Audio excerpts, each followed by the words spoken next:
On est réunis ce soir dans le cadre d'un atelier Éclore. Donc pour ceux qui ne connaissent pas l'association, Éclore est un mouvement culturel pour propager une onde humaniste dans l'entreprise et globalement dans la société. On a démarré ce mouvement il y a 4 ans. D'ailleurs, il y a là Fabrice qui était dans mon salon il y a 4 ans pour les premiers ateliers. Merci d'être là ce soir. Et on s'est beaucoup développé depuis. Aujourd'hui, on agit à travers 3 leviers. Le premier, c'est de l'événementiel, rien de tel qu'une expérience pour se transformer. On a organisé plus de 300 événements, des ateliers, des conférences inspirantes, des cabarets, des festivals. On est assez créatifs. Vous pouvez trouver tous nos événements sur le site. Le second levier, c'est le numérique. Chaque grande révolution culturelle a eu ses outils de propagande.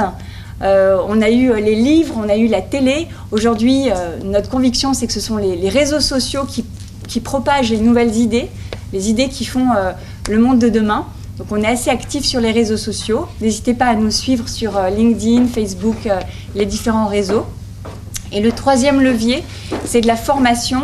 On co-construit des expériences en entreprise ou dans les écoles lorsqu'on rencontre des belles personnes avec qui on a envie de construire. Voilà en quelques mots, juste pour sonder un petit peu qui ne nous connaissait pas Éclore.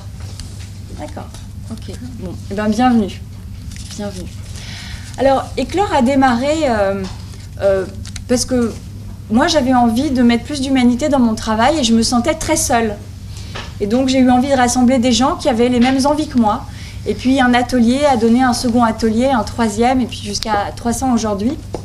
Et en fait, au fil de l'eau, je me suis rendu compte que ceux qui rejoignaient Éclore avaient certaines similitudes. C'était le fruit du hasard, parce qu'il n'y avait aucune intention au départ. Puis je me suis rendu compte qu'ils avaient tous une hypersensibilité, une pensée plutôt systémique, une certaine créativité. Ils étaient souvent un peu à côté des normes, un peu à côté voilà, du cadre. Et j'ai découvert, et je crois que c'est grâce à toi, Mathieu, je crois que c'est grâce à toi, Mathieu, que j'ai découvert l'existence de cette population qu'on appelle les zèbres. Alors, je ne sais pas si tout le monde se sent zèbre ce soir. Peut-être que certains sont juste là pour découvrir ou pour mieux comprendre. Mais de fait, dans notre mouvement, on a effectivement beaucoup de personnes qui ont cette spécificité cognitive émotionnelle qu'on va essayer de caractériser ce soir. J'ai découvert une expression proche aussi, qui est celle des créatifs culturels, qui est usitée en sociologie. On sort là de la psychologie, mais en sociologie, on parle des créatifs culturels. Les créatifs culturels, ce sont ceux qui sont un peu pionniers et qui inventent les nouvelles normes de société. Alors, ce soir, notre angle ne sera pas tant la sociologie que la neuroscience, la psychologie, l'étude des comportements, l'intelligence émotionnelle également. On va essayer d'aller creuser tout ça. Alors, Mathieu, tu voulais poser une intention aussi pour ce soir. Si tout le monde est là.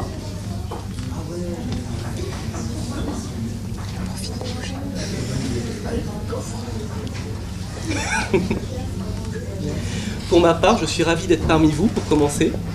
Et c'est un grand plaisir de voir des visages familiers.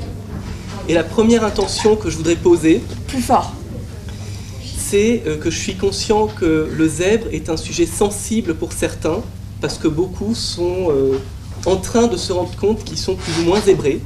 Donc c'est un sujet qui provoque parfois une vive émotion.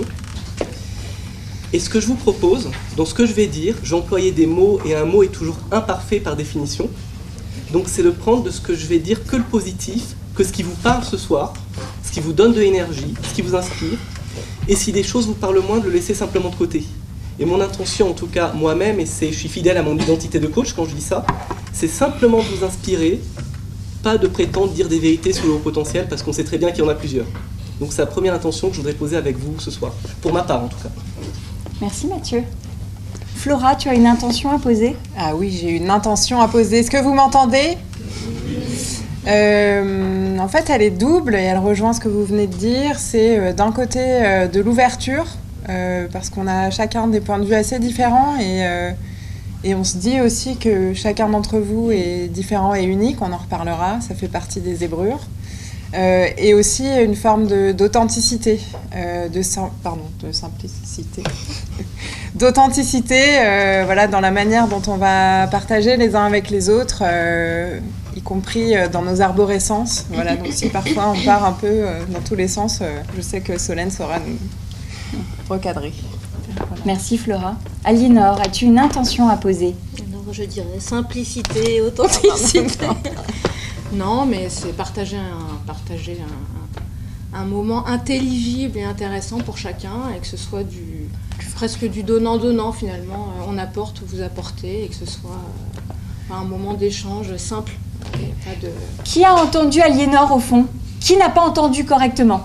Okay. Ah oui, c'est là-bas. Quand tu reformules ta question dans l'autre sens, c'est un biais. Est-ce que vous pensez qu'il faut qu'on change la configuration? Alors ceux qui n'entendent pas bien au fond, vous avez le droit de venir à côté, par terre, en tailleur. Enfin, si vous le sentez, vous mettre sur la table ou ailleurs, vous avez le droit. Je ne sais pas comment régler ce problème autrement. Voilà. Non, mais ça va. Ok. Super. Si les gens sont pas bien, ils feront en sorte d'être mieux. Alors, on va démarrer. On a 3 intervenants qui sont tous experts des zébrures à leur manière. Mathieu est expert parce qu'il accompagne des zèbres. Depuis combien d'années, Mathieu? 3-4 ans environ. 3-4 ans. Il est extrêmement influent et présent sur les réseaux sociaux sur ce sujet. Mathieu Lassagne, peut-être l'avez-vous déjà vu sur les réseaux sociaux. Et Mathieu a cette puissance analytique pour décortiquer les sujets et les rendre extrêmement clairs. Donc Mathieu, merci beaucoup d'être avec nous ce soir. Merci à toi. Ensuite, on a Flora, et un peu c'est dans cet ordre que je les ai rencontrés d'ailleurs. Flora est une activiste, une activiste de la transformation sociétale, et elle s'intéresse de très près aux spécificités des personnes zébrées. Elle a d'ailleurs créé une communauté au bonheur des zèbres, parce que l'une des problématiques des personnes qui sont, on va dire, différentes cognitivement, émotionnellement, c'est qu'elles peuvent ne pas se sentir à leur place dans la société, une société qui est très normée. Et donc, Flora, tu as lancé il y a quelques années des communautés qui ont vraiment pris, donc très rapidement, c'est devenu un mouvement important. Tu as organisé de nombreuses soirées autour du bonheur des zèbres, comment on peut assumer ses zébrures et se réaliser dans la vie. Et en allant un cran plus loin, comment on peut assumer sa singularité, se réaliser dans la vie et s'engager pour transformer la société. Donc tu auras un focus sur la transformation sociétale et l'engagement dans la société. Merci d'être avec nous. Merci pour cette Alors en plus, tu ne vis plus à Paris. Non. Tu es où maintenant? J'habite dans le Cantal. Dans le Pour Cantal. ceux qui ne savent pas situer, c'est dans le centre de la France, à côté de Clermont-Ferrand. Tu as apporté du Cantal? Non. Dommage. Non, mais je suis ravie d'être là pour cette soirée. Merci Flora. Et ensuite, nous avons Aliénor Rouffet avec nous ce soir. J'ai eu le plaisir de rencontrer Aliénor via le réseau LinkedIn. C'est vraiment un réseau puissant pour se connecter dans la réalité derrière. Aliénor est également très présente sur les réseaux sociaux. Et j'ai été frappée par la pertinence et l'impertinence, pour reprendre le slogan de Cococom. Pertinence et impertinence d'Aliénor, qui a une parole extrêmement authentique. Et ce qui singularise Aliénor, c'est cette franchise, ce côté franc-parler, ce comportement qui peut être très spontané aussi. Donc si vous voyez Aliénor danser sur la table, ne vous inquiétez pas. Mais Aliénor a vraiment une grande liberté de parole et de comportement, qui est aussi un trait de caractère du zèbre et du haut potentiel émotionnel, une grande fraîcheur. Merci Aliénor d'être avec nous ce soir. Merci Solène pour cette invitation. Alors on va démarrer peut-être avec Mathieu, si tu en es d'accord. Qu'est-ce qu'un haut potentiel pour toi, Mathieu? Quelle est ta définition à toi du haut potentiel du zèbre? Pour ma part, j'ai envie de commencer par une métaphore. C'est d'imaginer quelque part dans l'univers une galaxie avec des milliards d'étoiles. Porte bien ta voix, jusqu'au ciel. Et dans cette galaxie, vous voyez au centre des étoiles rouges, des étoiles vertes, il y a beaucoup d'intensité, beaucoup de lumière. Et il y a des bras magnifiques autour de ce centre, des étoiles bleutées par exemple, et ça s'enfonce dans le noir de l'univers tout autour. Et je dirais que cette galaxie, c'est le paradoxe du haut potentiel. C'est-à-dire pour un vaisseau spatial, par exemple, j'adore la science-fiction, pour un vaisseau spatial, il faut nommer cette galaxie, il faut poser une étiquette pour l'appeler au potentiel, et à la fois, je mets au défi les astrophysiciens de se mettre d'accord de où est la limite entre ce qui est la galaxie et ce qui n'est pas la galaxie. Et là, on est pile en face du paradoxe du haut potentiel, qui est insoluble et qui est passionnant. Pour résoudre ce paradoxe, on va ajouter deux concepts, le contexte et l'intention. Et pour moi, le haut potentiel, c'est une définition relative au contexte dans lequel on est, et finalement à l'intention, c'est-à-dire au service de quoi on a envie de définir le haut potentiel. Et dans le domaine de la psychologie, par exemple, où on est dans le contexte de personnes en souffrance, on va définir le haut potentiel d'une certaine manière. Dans le contexte d'entreprise, qui est là où j'interviens, on va définir le haut potentiel d'une autre manière. Alors pour répondre tout de même à cette question, le haut potentiel pour moi en entreprise, c'est finalement les personnes, les équipes, les relations, c'est systémique comme concept, qui sont les mieux à même de comprendre l'environnement concurrentiel, de comprendre l'environnement dans sa complexité et de trouver des solutions au service des objectifs financiers et du sens. C'est tout simplement ça. C'est au service de l'entreprise que je pose la définition. Et il se trouve, par expérience, que j'ai découvert que cette définition, elle cadre plus ou moins avec la définition que donnent différents psychologues du haut potentiel. Pour résumer, je dirais une pensée intuitive profondément différente. S'il n'y a qu'une seule chose à retenir, je dirais c'est ça. Le haut potentiel est une pensée intuitive et empathique, profondément différente, un vécu intense, une hypersensibilité, et c'est associé avec une intelligence pertinente qui va trouver des solutions, voire des détails que d'autres ne voient pas, qui éventuellement, je dis bien éventuellement, se mesure par un quotient intellectuel au-delà de 25, de 125, 130, 135. Ça va, voilà. On est bien. Mais on est bien sur un continuum. On est bien sur l'image de la galaxie dont je parlais tout à l'heure. Merci Mathieu. Pour toi, Flora, c'est quoi un haut potentiel ? Au-delà de 25. Alors c'est très compliqué pour moi de passer après lui, après son histoire de galaxie que j'ai trouvée particulièrement évocatrice. Du coup, ça a allumé plein de lumières dans ma tête, donc je vais essayer de pas trop les suivre. Si je devais donner une réponse simple, pour moi, le haut potentiel, c'est un concept qui se définit surtout par rapport à la norme, c'est aussi ce qu'on a dit tout à l'heure. Ce qui me gêne beaucoup avec cette notion de haut potentiel, c'est le haut. C'est le qualificatif de supériorité qui pourtant, là je suis bien embêtée, en fait parfois reflète une réalité, des capacités extraordinaires que je rencontre souvent chez ceux qui, ou en tout cas ont passé des tests qui ont permis d'identifier ce haut potentiel ou ne l'ont pas fait, mais en tout cas on se retrouve dans les caractéristiques qu'on liste quand on parle de haut potentiel. Et je dirais que ce qui me pose le plus de soucis avec cette notion de haut potentiel, c'est que c'est très ambivalent, c'est paradoxal. Et si je donne juste un exemple assez personnel que je retrouve chez beaucoup des gens que je rencontre avec Au Bonheur des Zèbres, c'est qu'on se sent haut potentiel par certains aspects, voire très très haut potentiel sur certains aspects, et très bas potentiel sur plein d'autres. Et donc c'est il y a un concept que j'ai découvert chez des auteurs belges, Cuche et Brasseur, que je trouve assez passionnante, qui parle, elle, de zones à haut potentiel, que je trouve assez intéressant, parce que finalement ça reflète mieux cette diversité, cette richesse, ces nuances que je retrouve. C'est comme ce mot de surdoué qui pour moi a pas beaucoup de sens, puisque je suis identifiée comme surdouée, j'en parlerai après, mais identifiée comme surdouée au regard des tests d'identification. En revanche, je ne me sens pas du tout surdouée et je me sens... D'ailleurs, je fais tomber le micro. T'es pas très douée, ça c'est sûr. Je me sens sous-douée sur plein d'autres aspects. Donc pour moi, c'est vraiment cette richesse et ce paradoxe qu'on a besoin de nommer les choses parfois, aussi pour mieux se comprendre, mieux se connaître. Et c'est vraiment une clé de lecture que je trouve intéressante. Et je parlerai plutôt aussi tout à l'heure du mot de zèbre. En tout cas, moi, je l'ai affectionné, ce mot de zèbre, parce qu'il ne renvoie pas de qualificatif de supériorité, comme haut potentiel ou surdoué, mais un côté plus sympathique pour moi, en tout cas, et plus nuancé. Merci, Flora. Aliénor, qu'est-ce qu'un haut potentiel pour toi ? Eh bien, en fait, moi, j'en sais rien. Merci d'être venue. Non, j'en sais rien parce qu'effectivement, comme Mathieu ou Flora l'a dit... Parle plus fort. finalement, en fonction de la cartographie qu'on dresse d'un haut potentiel, d'un surdoué, d'un zèbre, d'un slasher, d'un multipotentialiste, tout ce qu'on pourra dire, on s'y reconnaît parfois un peu tous. Et ça s'appelle l'effet Barnum, où finalement, dans un portrait qu'on dresse, le cognitif rajoute les briques manquantes pour se retrouver dans ce portrait-là. Donc, je trouve que c'est L'effet aussi, Barnum, c'est l'horoscope dans Elle Magazine. Ouais. Donc, je sais pas, en vérité, je sais pas, parce que dans des portraits qu'on dresse, on a tous envie de s'y reconnaître souvent quand il est positif. Quand on dresse un portrait du zèbre qui est positif, on se dit tous « yes, I am », et en fait, pas forcément.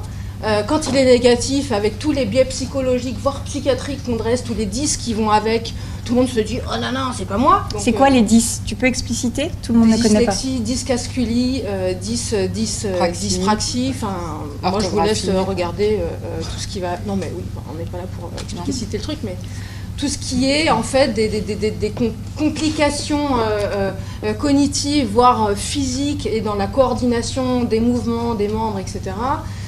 Donc qu'est-ce qu'un haut potentiel ? Je ne sais pas trop, en fait. Moi, j'avais retenu finalement 5 adjectifs, je trouve, qui représentent bien la cartographie du haut potentiel. Un peu comme a dit Mathieu, je pensais à l'intuition, l'observation, les questions, l'émotion et la ramification.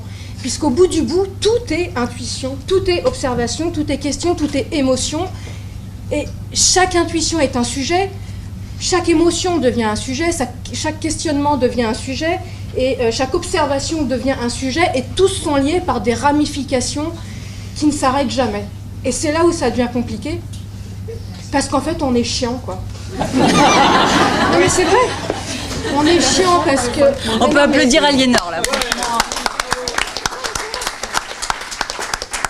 Ça rend le truc complexe et casse-bonbon, et donc je suis hyper casse-bonbon parce que tout est tout le temps relié et ramifié et on fait rien simplement. Donc peut-être pour qualifier, alors moi j'ai découvert il y a très peu de temps en fait que j'étais au potentiel, et je pense que je dément encore aujourd'hui ce truc-là. Enfin non, en fait je suis pas grand-chose, et Solène sait très bien quelle est ma perception de ce que je suis et de ce que je ne suis pas. Donc je dément aussi cette chose qui m'a été pourtant... je ne vais pas dire démontré, il n'empêche, je me souviens, quand j'ai passé mon bac à 17 ans, en économie, ma prof d'éco me disait « Mais vous avez raison, Aliénor, pourquoi faire simple quand on peut faire compliqué ?» Et moi, je ne trouvais pas que je faisais compliqué, je trouvais que je faisais complet.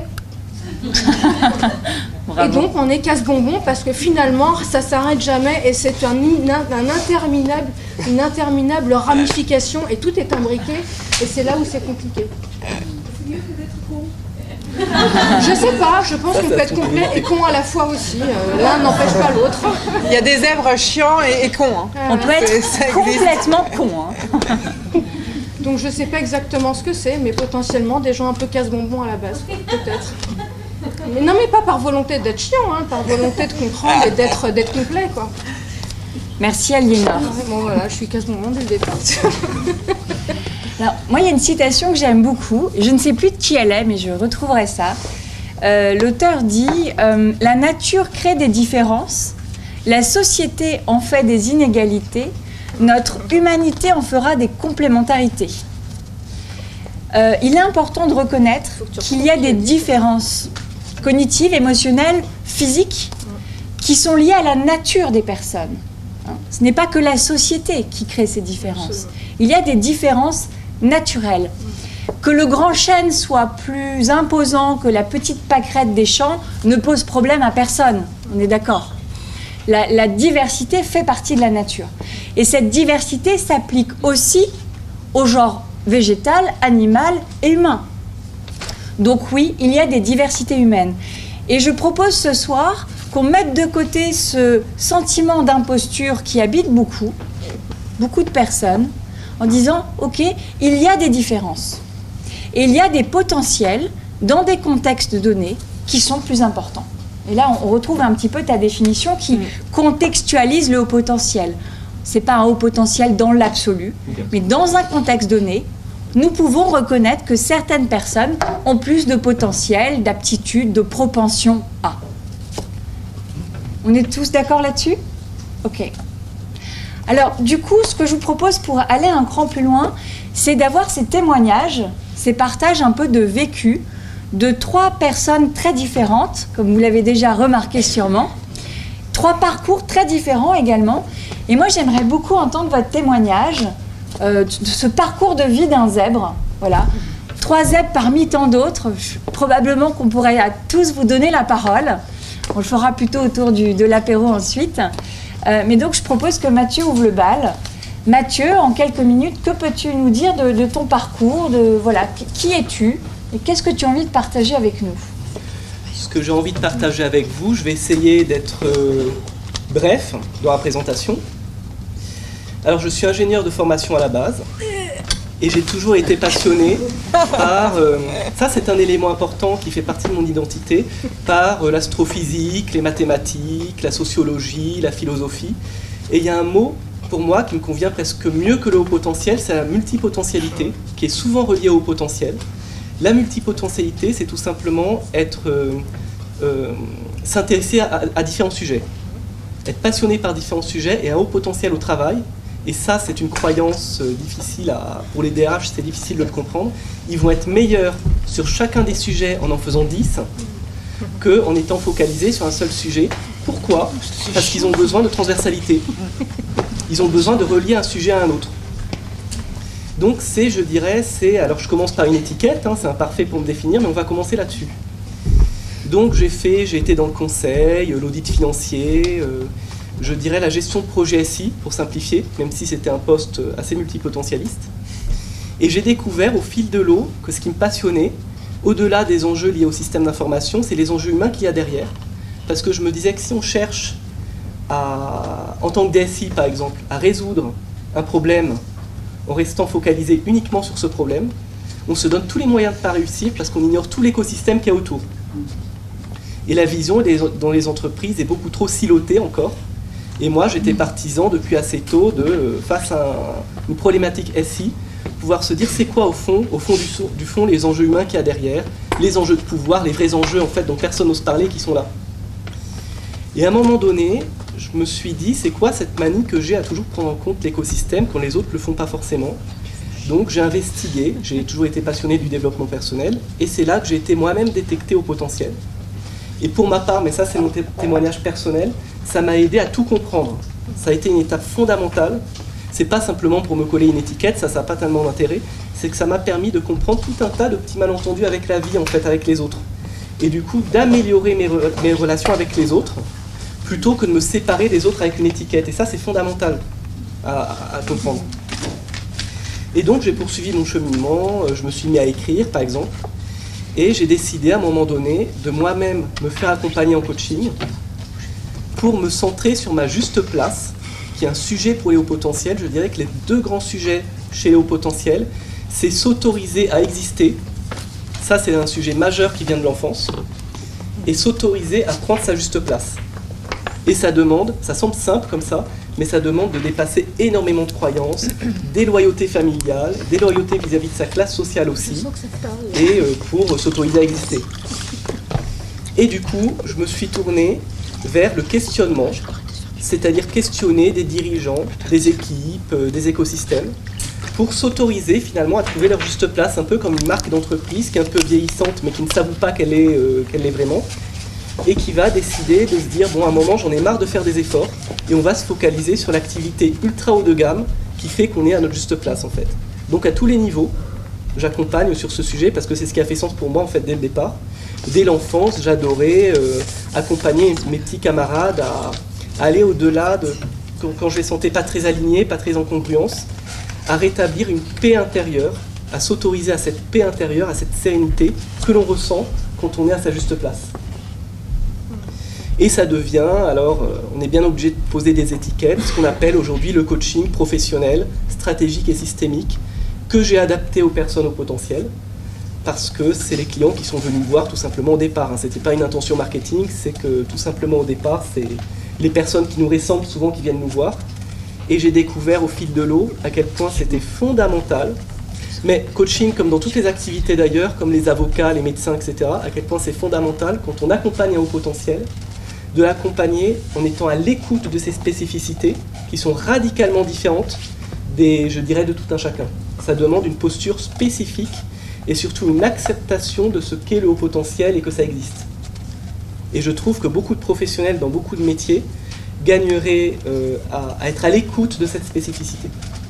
Et du coup, aujourd'hui, je fais des accompagnements individuels, collectifs, et surtout, je m'exprime beaucoup sur comment libérer les talents des hauts potentiels en entreprise, mais pas au bénéfice des hauts potentiels eux-mêmes, hein. Beaucoup vont très bien, la plupart, au bénéfice de la société, des organisations, pour qu'elles atteignent le résultat financier, tout simplement.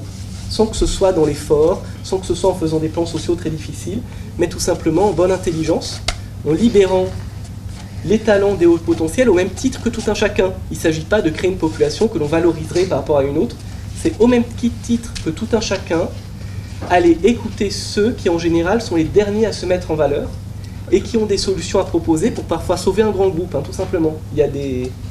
Voilà. Donc c'est ce qui me vient pour ma présentation. Merci. Merci Mathieu. De rien. Flora. C'est toujours dur de passer après lui quand même. Bon, après Non, toi aussi. C'est vrai. Non mais c'est complet, c'est complet.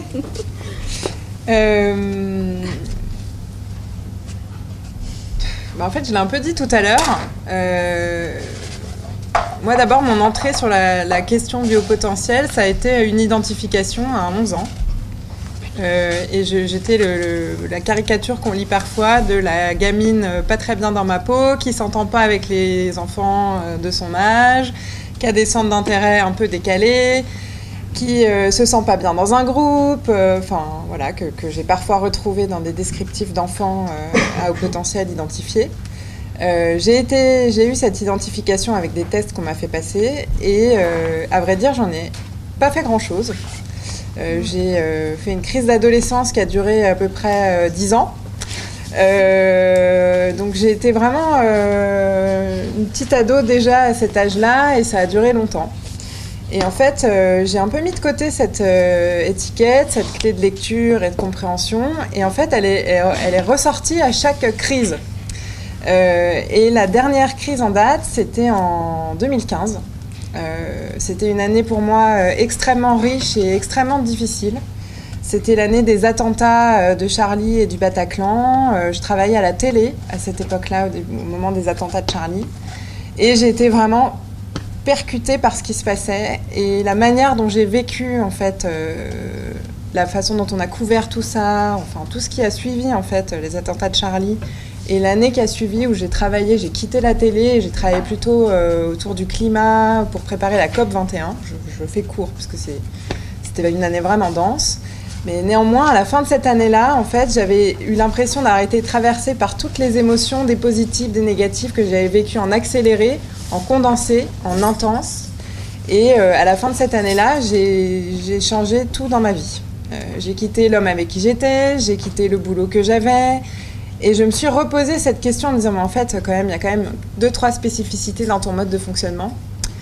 Et ces spécificités, c'est celles dont vous avez parlé tout à l'heure, dont on parle tous les 3, tous les 4, y compris celles d'être parfois un peu chiant. Et surtout, ce besoin d'intensité, de profondeur, de compréhension systémique, d'alignement, de se sentir toujours à sa juste place et quand on n'y est pas, en fait, de bouger. Ça, c'est vraiment quelque chose que je ressens très fort. Et donc, à la fin de cette année 2015 où j'ai tout chamboulé, je me suis reposé cette question. Je suis retombée sur un énième bouquin qui s'appelait « L'adulte surdoué à la conquête du bonheur ». Je l'ai terminé et je me suis dit « il y a quelque chose à faire ». Parce que tout ce que je lisais, finalement, la plupart de la littérature grand public que je lisais sur le sujet, terminait par dire, voilà, après avoir brossé un portrait robot à grands traits, qu'on avait des spécificités qui nous conduisaient, finalement, on était trop intelligent pour être heureux, un certain nombre de caractéristiques comme ça un peu à l'emporte-pièce. Et comme tu dis, on s'y retrouve parfois, mais on s'y retrouve pas à plein d'autres moments. Et donc, l'idée d'Au bonheur des zèbres a germé comme ça. En 3 ans, je suis passée par des ramifications, des observations, des émotions. Enfin, voilà, ça n'en finissait pas aussi de changer. Je pense que ça, c'est vraiment quelque chose qui me caractérise. J'ai vraiment toujours l'impression d'être en mouvement, d'être en transformation, d'être en transition. Et donc au Bonheur des Zèbres, ça a d'abord été des billets de blog, ensuite c'est devenu une communauté, ensuite c'est devenu des événements, ensuite c'est devenu un projet de livre, c'est devenu une campagne de financement. Et puis en fait ça a grossi, beaucoup grossi. Ça m'a permis de rencontrer beaucoup de gens dont en fait l'idée c'est toujours de faire des portraits sous différentes formes. Des gens qui ne se collent pas forcément, qui ne se reconnaissent pas forcément dans les étiquettes telles qu'on en parle aussi depuis tout à l'heure, mais qui partagent beaucoup de ces caractéristiques et quand on en parle, en fait, ils se reconnaissent tout à fait dans ce qu'on décrit. Et en fait, ça a tellement grossi qu'au bout d'un moment, j'en pouvais plus des zèbres et j'en pouvais plus du bonheur. Et donc j'ai mis ça entre parenthèses. Et j'ai mis ça entre parenthèses aussi pour me laisser le temps de faire ma vie, de vivre autre chose. Et donc c'est aussi comme ça que j'ai rencontré quelqu'un, que je suis allée m'installer dans le Cantal, que finalement j'ai fait autre chose. Je suis en train de lancer un magazine sur l'effondrement et la résilience qui s'appelle Yggdrasil avec Pablo Servigne et Yvan Saint-Jour.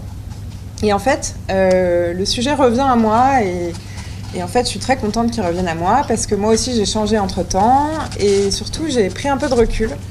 Et en fait, je me suis rendu compte que pour moi, ce qui était important, c'était pas tant est-ce qu'on est zèbre ou pas zèbre, est-ce qu'on se reconnaît ou on se reconnaît pas. C'est plutôt est-ce qu'on se connaît bien, est-ce qu'on est capable de s'écouter, est-ce qu'on est capable de sentir quand justement on n'est pas aligné, quand on n'est pas au bon endroit, quand en fait on transige avec ses valeurs ou alors on est dans une organisation qui transige avec nos valeurs. Et est-ce qu'on est capable justement de bouger pour trouver sa juste place ? Et aujourd'hui, j'en suis là. Mon projet de livre, du coup, je l'ai ressorti des cartons ces derniers temps. Et l'invitation de Solène a un peu réouvert en fait le dossier. Et dans la foulée, j'ai tout un tas de trucs liés au Bonheur des Zèbres qui me sont revenus un peu en tsunami. Et voilà, et je suis ravie d'être là pour ça. Et je porte aussi, aujourd'hui, je partage avec vous aussi cette expérience-là, que ça fait 3 ans que je tourne autour, que je creuse, que je ramifie, que j'explore, que j'ouvre des fenêtres, des portes et tout ça autour de cette question. Et que pour moi, celle qui est essentielle, c'est vraiment la question du sens et de la connaissance de soi. C'est une fois qu'on sait comment on fonctionne, une fois qu'on sait dans quel contexte on évolue, c'est quel sens on trouve à notre travail, quelle utilité on trouve là où on est. Et si on ne trouve pas cette utilité et ce sens, comment on bouge pour justement la trouver. Et c'est ça en tout cas que moi j'ai envie de partager avec vous, c'est qu'il y a autant de manières de le faire finalement que de gens présents dans la salle, et on dit toujours qu'il y a autant de zébrures que de zèbres, enfin voilà. Mais c'est vraiment ça qui moi me semble important, c'est pas est-ce qu'on est zèbre ou pas zèbre, ou est-ce qu'on se colle cette étiquette ou pas, c'est plutôt une fois qu'on le sait, une fois qu'on se connaît mieux, on en fait quoi. Merci. Aliénor. Alors Aliénor, toi tu as longtemps travaillé dans un grand groupe. Quelle tête tu fais ? Quelques petits boutons. Et qui travaille aujourd'hui dans un grand groupe qui est... Ok. Ah, donc un tiers. Ok. Donc tu as longtemps travaillé dans un grand groupe. Tu es journaliste de formation, je crois. C'est ça ? Dans ce grand groupe, tu gérais des projets de communication, c'est ça ? Entre autres, ouais. Entre autres. Et tu as eu envie de quitter ce grand groupe il y a quelques mois. En fait, ça fait 5 ans que j'ai envie de quitter ce grand groupe. Ouais, non, ça fait 5 ans, mais il faut laisser le temps au temps. Ah, il faut que je parle. Parle fort. En fait, la question de base, là, à la base, c'était de savoir quel est notre parcours et qu'est-ce que nous a apporté le fait d'être haut potentiel ou pas. Alors, je dirais quel est mon parcours, il est un peu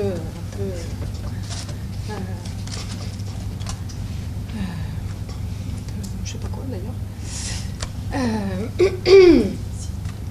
Bon, je sais pas si c'est sinueux, en fait. Non, tout est très, très cohérent, si on prend un petit peu de recul. Mais j'ai commencé par faire un DEA en histoire de l'art et archéologie, où je me suis retrouvée à travailler comme rat de laboratoire sur un sujet qui intéressait 10 personnes dans le monde. Et l'année de ma soutenance, j'ai rencontré ces 10 personnes. Et je me suis dit, Aliénor, eh ben, qu'est-ce que tu vas faire avec ça? C'est quand même un peu le trou du cul du monde. Donc il faudrait essayer de sortir un peu de tes bouquins. Et Et en fait, j'étais passionnée par l'archéologie, mais aussi la reconstitution assistée par ordinateur et toute l'archéologie qu'on reconstruit. Et ce qui a aujourd'hui toute sa place, c'est la réalité virtuelle notamment. Et en fait, à l'époque, on était dans les années, fin d'année 90, et je me suis dit, ok, moi j'adore aussi écrire, j'adorais faire des reportages, donc j'ai bifurqué vers le journalisme, en fait pour faire du journalisme archéologique. Et je me voyais déjà en haut de l'affiche, non pas du tout, je me voyais déjà sur Géo ou autre, en fait, pour faire du reportage avec de la reconstitution archéologique assistée par ordinateur. En fait, ça ne s'est pas passé comme ça, j'ai fait du journalisme et j'ai été dans la presse nationale, presse régionale, donc le parcours a suivi un autre biais. Et après, en fait, depuis 20 ans, non, pas presque, je suis hyper vieille en fait. Désolée pour ceux qui sont plus vieux. Et en fait, je suis surtout tout ce qui est information, communication, en ayant testé les métiers journaliste, presse nationale, presse régionale, presse quotidienne, locale, presse institutionnelle. J'ai travaillé avec des politiques sur la presse politique finalement. J'ai été attachée de presse pour un grand groupe, consultante dans la cellule interne de ce grand groupe, DIRCOM pour un grand groupe au niveau de leur entité bancaire, et responsable de projets stratégiques en communication pour ce grand groupe. Parallèlement, comme je me faisais, j'espère qu'il n'y a personne de ce grand groupe ici, mais ils le savent, je me faisais affreusement chier. Il fallait que je construise une porte de sortie, et donc en fait depuis 4 ans je construis sur tous mes temps de repos et de RTT un autre métier qui est le conseil et l'accompagnement stratégique en communication pour les entreprises et les personnes. Et en fait j'ai fait ces 2 volants en même temps, et quand tout était construit un petit peu assis, il était temps pour moi de partir de ce grand groupe. Tout ça pour dire que j'ai beaucoup bougé, parce que je me suis finalement jamais sentie à ma place et jamais bien, à part quand j'étais journaliste, parce que c'est un métier qui laisse énormément de liberté. Tous les jours, on a des sujets différents. On ne vous dit pas comment faire, on ne dit pas quoi faire, on ne dit pas à quelle heure le faire, on ne vous dit pas à quel horaire vous devez être là, à quel horaire vous devez sortir, on vous dit juste il y a une date de rendu, tu fais ton enquête, ton reportage, tu as ta tête de une. Tout ce que tu fais entre-temps, c'est ton business, on te fait confiance. Et donc 10 ans dans un gros groupe hyper hiérarchisé, hyper pyramidal, et en fait c'est 10 ans de maltraitance managériale. Et donc c'est 10 ans pour continuer à avancer, comme je réfléchis pas forcément trop mal, j'ai toujours réussi à me trouver un point de ressort. Mais malgré tout, les organisations pyramidales écrasantes sont maltraitantes, globalement, pour tout le monde, et en plus, en particulier, pour des personnes un peu atypiques qui ont un haut potentiel intellectuel ou un haut potentiel émotionnel. L'un ne se sépare pas de l'autre. Donc finalement, c'est dur de trouver sa place dans un grand groupe qui vous répète sans cesse que vous n'avez pas le droit, qu'il faut faire comme ci, qu'il faut faire comme ça, que vous n'avez pas le droit de le dire, que votre parole ne compte pas, que ce que vous dites, ça ne vaut rien, et que finalement, même si vous dites des trucs qui ne sont pas forcément abscons, est-ce que vous êtes à la bonne place pour le dire et pour qu'on vous écoute ? Et donc, finalement, œuvre de résilience, œuvre de grande résilience pour tenir et pour construire l'après, pour construire l'à côté, parce que j'ai frôlé le burn-out en 2014, et je me suis dit, ok, soit tu plonges, soit tu trouves une manière de te reconstruire à l'extérieur, de te nourrir à l'extérieur pour tenir à l'intérieur. Et quand dehors ce sera construit, tu t'en vas. J'ai mis 4 ans, c'est un peu long, mais d'un autre côté, il faut laisser le temps au temps, parce que la construction est aussi importante pour se construire soi-même. Il y a des événements professionnels, il y a des événements personnels à l'intérieur de tout ça, et le mental, et le cognitif, et l'émotionnel fait son chemin. Et tout ça pour dire que, en fait, il paraît que je suis topée HP sur certains axes THP, et que je le sais depuis ça veut dire quoi ? Haut potentiel et très haut potentiel, c'est quand vous sortez du 145. Et en fait, j'ai appris ça en novembre dernier, donc c'est très récent. Qu'est-ce que ça a changé ? Rien. Absolument rien, en fait. Je suis la même, hein. Je suis déjà comme ça depuis, je fais chier le monde depuis que je suis toute petite. La seule chose qui a changé, c'est que je m'autorise à me dire, ok, c'est pas de ma faute.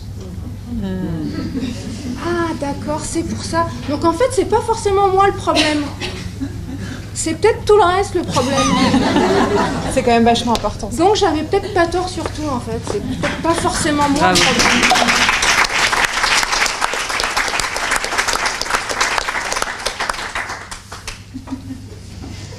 Est-ce que tu as dit ce qui était important? Est-ce que j'ai dit ce qui est important? Je sais pas. Sûrement pas tout à fait, parce qu'il faudrait longtemps pour dire ce qui est important. Et chacun, c'est important différemment pour les uns et pour les autres. En tout cas, comme disait Mathieu ou Flora, je pense qu'il est important, finalement, c'est de se faire confiance. Et quand on vous dit tout le temps que c'est n'importe quoi, que vous valez rien, que vous n'avez pas le droit de parler, pas le droit de donner des idées, pas le droit de remettre en question l'ordre établi, si votre intuition vous dit « Ben, c'est peut-être pas vrai, votre truc que je monte en 2 mois, vous prenez 1 an et demi pour le faire, ben, il y a peut-être, en fait, j'ai peut-être pas tout complètement faux. » Donc le truc important, effectivement, c'est d'être centré et de s'écouter et de se dire que je dis faites ce que je dis, faites pas ce que je fais sur l'imposture, mais que peut-être être centré, ouais. C'est l'ikigai. Ça, c'est ma vraie recherche actuellement. Je me le suis même gravé sur les doigts. L'ikigai. L'équilibre, il est individuel. Ça va être une recherche personnelle pour tous. Il n'y a pas une recette. La mayonnaise, elle ne prend pas au même endroit, au même moment, à la même place pour tout le monde. Mais finalement, c'est ça. Quel est votre ikigai? À vous. Pas à celui du voisin. Au potentiel ou pas au potentiel, ça vaut pour tout le monde. Et comment on se transforme, et comment on transforme le monde. Mais pas le monde, on n'est pas dans le côté je transforme le monde, je suis surdoué, je suis un génie. Non, c'est pas ça. Mais qu'est-ce qu'on met comme pierre à l'édifice du truc, quoi. Finalement, si ça n'a pas de sens, qu'est-ce que j'apporte comme sens? Il y a aussi toutes ces questions-là dans le haut potentiel. Le sens de tout, quoi. Ce qui est absolument insupportable comme question. Alors, il faut parler plus fort. Ouais, il faut parler plus fort. Je parle vachement fort déjà. Alors, je suis pas zèbre, mais je peux pas porter ma voix juste derrière toi. Ouais, mais Jean-Roch, toi, levez le bras dès que vous n'entendez pas, comme ça, on est plus vigilant, ok? Il y a 2 questions importantes là qui sont soulevées par Aliénor. D'abord, comment on gère le zèbre en entreprise? Puisqu'on a vu qu'il pouvait y avoir beaucoup de souffrances liées à un management non adapté à ces spécificités. Et puis un autre sujet, c'est comment trouver sa pierre à apporter à l'édifice, comment on s'engage. Je propose qu'on démarre par la première question. Comment ça se gère une carrière de zèbre? Quels sont les parcours des zèbres? Comment bien manager les zèbres? Voilà. Quelle est ton expérience, Mathieu, et quels seraient tes bons conseils? Alors, je vais être forcément incomplet. Je vais commencer par la question comment bien manager un zèbre. tu vas le faire. Je dirais, lors du recrutement, être le plus au clair possible sur la fiche de poste, être le plus transparent possible. Et en général, c'est OK. C'est-à-dire, s'il y a des enjeux politiques dans l'organisation, plutôt que de le cacher au zèbre et il va être déçu quelques mois plus tard et ressentir une perte de sens, c'est tout simplement dire en toute transparence qu'il y a des limites, qu'il y a des choses qui sont encore en train de s'organiser dans la structure, par exemple, et c'est OK, souvent, pour la plupart des zèbres, à partir du moment où les choses sont clarifiées au départ. Donc c'est vraiment, ce dont je parle tout le temps en coaching, c'est cadrer les choses, poser un cadre. Quand on travaille ensemble, c'est quoi l'intention? C'est au nom de quoi? C'est au service de quoi? Et c'est comment? Ça, c'est un premier élément fondamental. Et après, ce dont a besoin un zèbre dans une organisation, c'est de flexibilité, je dirais, de liberté, d'empathie, je dirais de rapidité des échanges, aussi d'intelligence, de niveau intellectuel, et évidemment qu'il travaille au service du sens. C'est l'essentiel qui me vient à l'esprit sur comment bien manager un haut potentiel. Des rendez-vous réguliers avec lui aussi, ça c'est extrêmement important. C'est des choses toutes bêtes qui peuvent bloquer des grands groupes entiers. C'est tout simplement prendre le temps, une fois par semaine, tous les mois, de débriefer avec ce zèbre, comment ça se passe, comment on pourrait encore mieux travailler ensemble. Et aussi, mettre ce zèbre à sa juste place, parce que souvent lors des entretiens de recrutement, il va se sous-valoriser. Et comprendre le haut potentiel dans le recrutement, c'est aussi savoir que s'il se propose en tant que, je sais pas, COMEX-1 par exemple, peut-être que ça vaut le coup de le mettre en tant que DG. C'est se poser ce type de questions, parce que je dirais que le drame du haut potentiel, c'est pas qu'il a forcément des troubles psychiques en lui-même, c'est qu'il est positionné à la base à la mauvaise place, c'est-à-dire 2 niveaux en dessous de là où il devrait être souvent dans l'organisation. Et du coup, le N+1 va se sentir en danger, le N+2 aussi, il y a des jeux relationnels qui vont se mettre en place, harcèlement, burn-out, et c'est souvent les mêmes cycles qui se répètent, et le haut potentiel est persuadé, petit 1, que le monde est négatif et qu'il est très méchant, et petit 2, que lui-même a des problèmes internes à gérer en 10 ans de thérapie. Or que c'est simplement la place qui ne convient pas. Et je dirais qu'une des solutions, je réponds à votre question juste après, c'est promis, une des solutions, c'est déjà de commencer par oser mettre ce zèbre à la juste place. Et être à la juste place, c'est extrêmement puissant. Ça diminue énormément les probabilités qu'il y ait des problèmes par la suite. Merci Mathieu.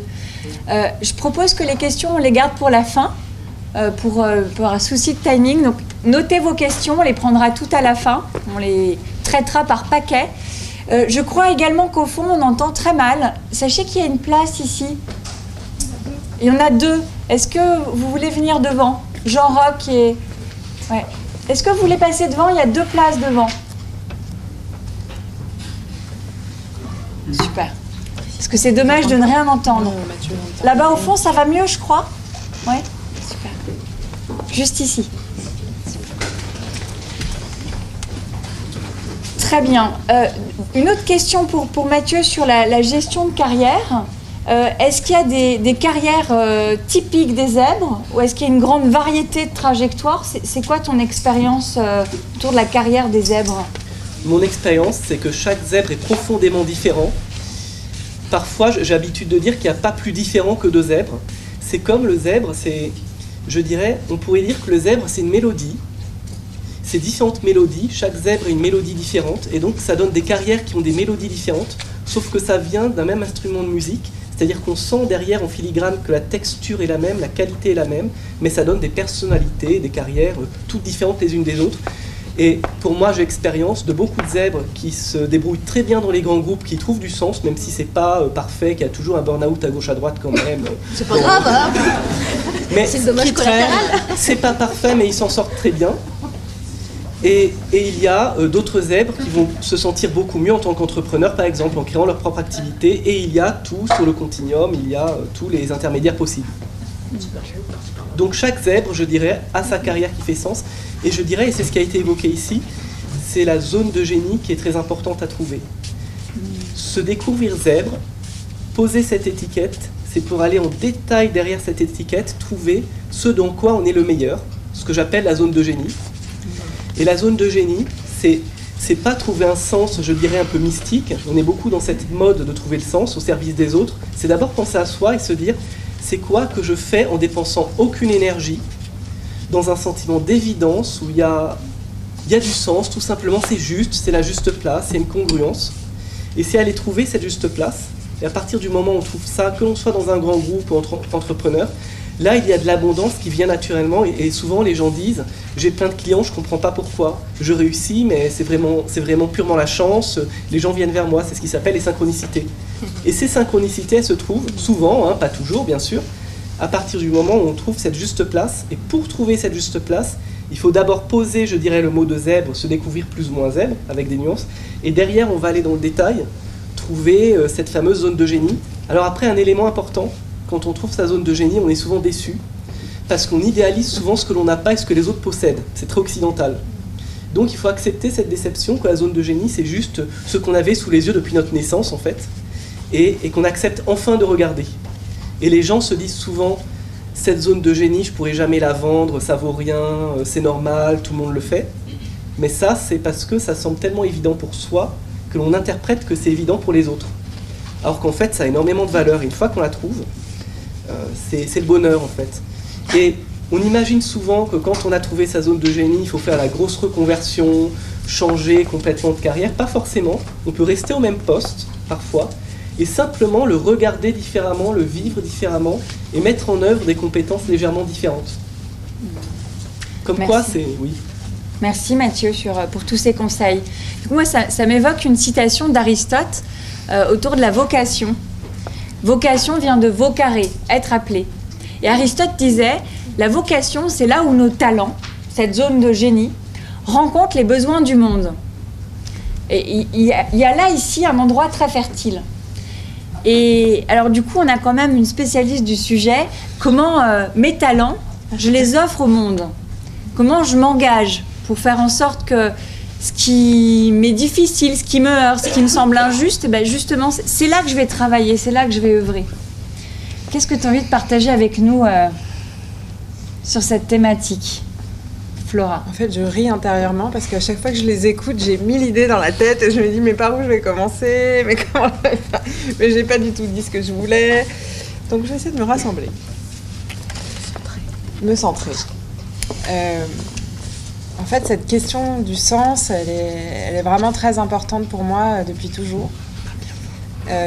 Et elle est importante pour moi et elle est importante pour beaucoup des gens que j'ai rencontrés ces dernières années. Et je me suis rendu compte, un peu comme tu l'expliquais à propos d'Éclore, qu'en fait, de plus en plus, en explorant cette zone, moi je dirais pas génie, mais de haut potentiel, de potentiel, enfin en explorant finalement les endroits où moi j'étais à l'aise, où j'avais l'impression que ce que je savais faire comme j'étais, finalement c'était utile et ça avait du sens et de la portée, étaient des endroits et des environnements dans lesquels je rencontrais beaucoup de zèbres.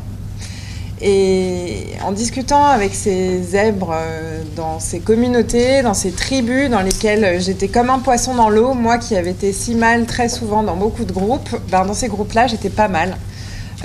C'était le cas d'Éclore, c'est le cas des Sans Barbares, c'est le cas d'Officiance, qui est un coworking à mission où je travaille quand je viens à Paris.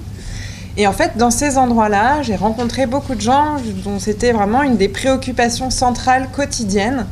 Non seulement de trouver du sens pour eux, est-ce que je suis bien dans ma vie, et quand j'en suis pas bien, qu'est-ce que je peux faire pour essayer d'en sortir, mais surtout comment, en connaissant mieux ces zones de talent, ces zones de potentiel, je peux trouver des leviers d'action, des moyens, des outils, comment est-ce que je peux finalement mettre ces talents au service de causes qui sont plus grandes que moi. Et ces causes, finalement, elles peuvent être très diverses, en tout cas elles le sont pour moi dans mon travail. C'est vrai que j'ai pas du tout parlé de ce que je faisais dans ma vie, puisque au Bonheur des Zèbres, c'est un hobby. Mais effectivement... mais effectivement, dans mon travail, ce qui me plaît, c'est cette diversité et c'est d'œuvrer pour des causes sociétales, des causes environnementales qui sont variées, qui se recoupent, qui sont transversales. Et finalement, chez tous ceux que j'ai rencontrés dans ces environnements-là, et puis plus largement dans mon enquête, parce que ça fait 3 ans quand même que je pense que j'ai rencontré une centaine de personnes à partir de cette thématique-là. Et finalement, chacun a ses causes, a sa cause, et son moyen, ses outils pour y œuvrer. Et ce que je trouve le plus intéressant, c'est d'essayer de comprendre et de documenter. En tout cas, je pense que c'est ça que je m'emploie à faire avec Au Bonheur des Zèbres, qui va changer de nom très bientôt. En tout cas, c'est ça qui m'intéresse, c'est d'essayer de comprendre, en fait, à partir de cette vision systémique qu'ils partagent tous, quel que soit leur métier, c'est vraiment un point commun que j'ai vu. Ils font toujours un aller-retour entre la big picture et l'infiniment petit. Il y a vraiment un aller-retour permanent entre le niveau macro, le niveau micro, entre ce que je ressens, entre la grandeur du monde. Et en fait, cet aller-retour-là, il est très important aussi qu'ils se retrouvent dans leur vie et qu'ils puissent, dans leur vie professionnelle, finalement aussi pouvoir l'explorer. Parce que comme on l'a dit à plusieurs reprises, parfois c'est pas le bon endroit, c'est pas le bon moment. Et l'équipe dans laquelle on évolue n'est pas forcément à même de pouvoir recevoir en fait ce qu'on a à lui transmettre. Et ce que je trouve riche, en tout cas, dans ce que me partagent les gens que je rencontre dans Au Bonheur des Zèbres, c'est qu'ils trouvent le moyen d'explorer chacun à leur manière cette zone de talent pour œuvrer. Je pense que, en tout cas pour moi, c'est devenu une des causes qui est les plus importantes. C'est cette prise de conscience écologique. C'est une prise de conscience que d'un point de vue sociétal, il y a aussi des choses à faire bouger, mais que on aura beau faire toutes les transformations d'organisation qu'on veut pour qu'elles soient moins violentes, moins dévastatrices et moins terribles. En fait, si on ne prend pas en compte cet enjeu-là écolo, je pense qu'on va droit dans le mur. En tout cas, c'est une conviction que je me suis forgée avec le temps et que de plus en plus de gens que je rencontre partagent aussi. C'est-à-dire que cette prise de conscience et leurs entrées qui étaient plutôt sociétales deviennent aussi des entrées écologiques. Beaucoup de gens que je rencontre dans les organisations, y compris dans les grands groupes, beaucoup de gens qui en sont partis aussi, que j'ai rencontrés, dont je fais le portrait dans Au bonheur des zèbres, sont devenus beaucoup plus radicaux dans leur manière de prendre en compte cette question écologique. Donc, si j'essaie de me recentrer, parce que je suis partie dans une branche, je dirais que ce qui je suis partie là voilà, j'essaie de faire demi-tour. Non, mais c'est vraiment, en fait, cette question du sens et des causes, elle est essentielle. C'est-à-dire, c'est comment on peut aussi accepter que parfois on est changé et qu'on est changé d'une manière qui ne colle plus avec l'environnement dans lequel on est, avec le poste dans lequel on est. On peut avoir découvert par le milieu professionnel, mais pas aussi par les rencontres qu'on fait dans notre vie, y compris personnelles, qu'en fait, là où on est, ça ne nous convient plus. Et que là où on est, on ne peut pas donner la pleine mesure, en fait, y compris de ce potentiel qu'on découvre en soi. Je trouve que c'est assez touchant ce que tu partageais, en fait. Tu dis, ça ne change pas grand-chose, mais ça change ça. Mais ça, c'est essentiel de se rendre compte que parfois, en fait, il y a des situations dans lesquelles on est mal, on s'est senti mal, on s'est senti alien, on s'est senti bizarre, mais en fait, il y a quand même clairement, concrètement, un truc qui ne va pas dans le système global. Et ça, c'est libérateur, libératoire, et c'est vraiment important, je pense, régulièrement de se reposer cette question quand on ne se sent pas aligné, quand on se sent dissonant, de se rendre compte aussi de qu'est-ce qu'on voit dans l'organisation, qu'est-ce qu'on exprime et qui du coup est difficile, ça rejoint ce que tu disais sur les non-dits. Je pense que ce qui est très compliqué aussi pour beaucoup de ces organisations, et moi j'ai travaillé avec beaucoup de projets associatifs, plutôt militants, qui travaillent sur les causes, écolo, etc. Et en fait, là je poserai une autre question à Mathieu pour plus tard, c'est comment manager un zèbre quand on est soi-même un zèbre, comment travailler dans une équipe de zèbres. Et moi, sur les projets dans lesquels j'ai travaillé, j'étais beaucoup dans des équipes de zèbres, et ça n'empêche pas la maltraitance. Ça n'empêche pas la maltraitance, ça n'empêche pas parfois le manque de bienveillance, ça n'empêche pas le manque d'humilité, ça n'empêche pas tout un tas de... Parce que tout le monde, enfin, ça reste on est des humains, quoi. Enfin, donc ça n'empêche rien, en fait. Ça n'empêche rien. Et ce que je pense, en tout cas, c'est que... Ça change pas grand-chose, sauf si la lumière s'allume et qu'on se dit « attention ». Ce que je trouve précieux, c'est qu'en tout cas, ceux que je rencontre dans ces environnements-là sont tous au service de causes qui les dépassent.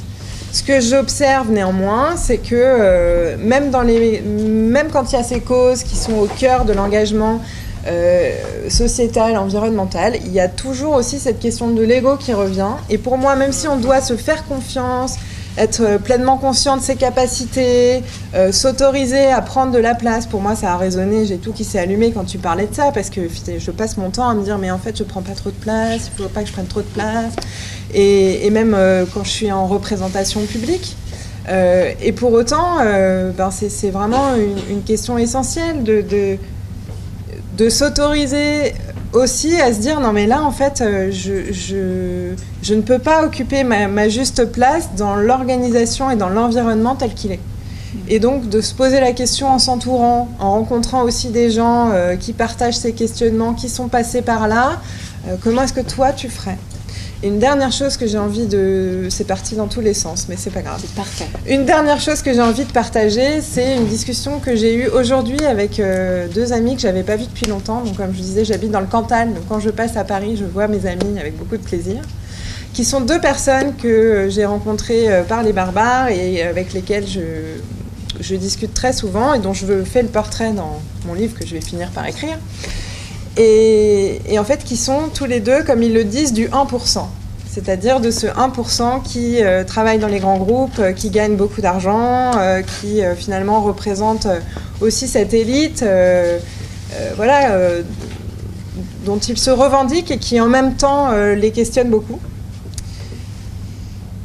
Et en fait, ça m'a posé une question essentielle qu'on a mise sur la table, c'est qu'en fait, cet engagement, il a d'autant plus de sens qu'on comprend en fait.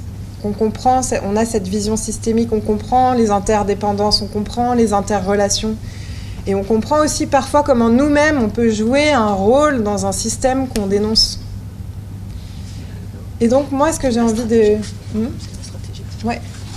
Moi, ce que j'ai envie de partager pour terminer, c'est qu'effectivement, ce haut potentiel que vous avez, ces hauts potentiels que vous avez, c'est autant d'opportunités, autant de responsabilités que vous pouvez prendre d'agir dans un sens qui vous paraît être le bon, le juste pour vous. Je dis pour vous parce que je ne crois pas qu'il y ait le bon et le juste. Mais il y a le bon et le juste pour vous. Et ça, je pense que c'est un choix qu'on peut faire tous les jours, à chaque instant. Merci.